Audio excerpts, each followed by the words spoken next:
In August 2006, WWE granted an immediate contract release to their top on-screen performer, an Olympic gold medalist generating millions in pay-per-view buys, at the absolute peak of his earning power. It defied every standard rule of sports entertainment economics.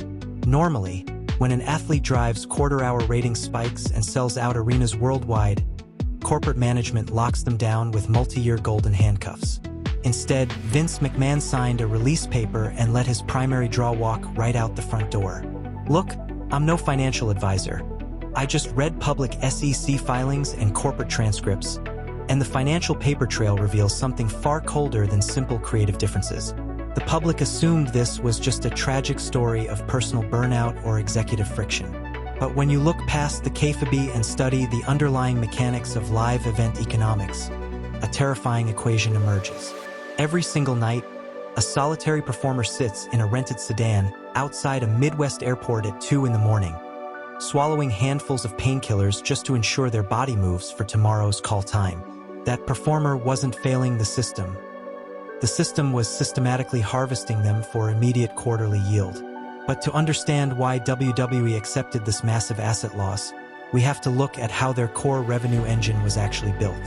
Think of WWE's 2006 business model not as a prestige sports league, but as a commercial rental fleet that refuses to pay for routine maintenance. If you rent a high-performance sports car and run the engine at redline across 20,000 miles without stopping for an oil change, the block will eventually warp. From a cold balance sheet perspective, that breakdown doesn't matter as long as the rental fees collected before the engine melts exceed the vehicle's replacement cost. That is the biological driver at play here. Fundamental physical survival stripped away by relentless corporate quotas. The corporate PR machine presented these performers as invincible gladiators living a dream life of global fame.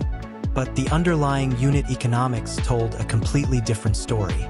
WWE's live event revenue stream, the non-televised house show circuit, relied almost entirely on local ticket sales driven by marquee names. To sell out 5,000-seat arenas in secondary markets on a Tuesday night, WWE needed Kurt Angle on the marquee. The corporate incentive wasn't to preserve his physical health over a decade.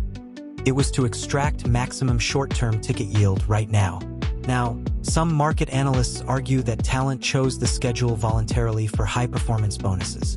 Therefore, the company structured a system where refusing to drive that extra 300 miles meant losing your spot at the top of the card entirely. This brings us to the core legal and financial moat that made this strategy possible: the independent contractor classification. By framing top-tier athletes as contract labor rather than full-time employees, WWE effectively wiped health insurance, off-road recovery time, and long-term disability costs completely off their balance sheets. The operational numbers behind this grind were staggering. We are talking about over 250 non-stop travel dates per year, spanning enough total highway miles to circle the globe multiple times over, with zero official off-season. When a performer suffers a structural neck injury in this environment, there is no disabled list. If you stop traveling, the revenue engine stops flowing to both your bank account and the corporate ledger.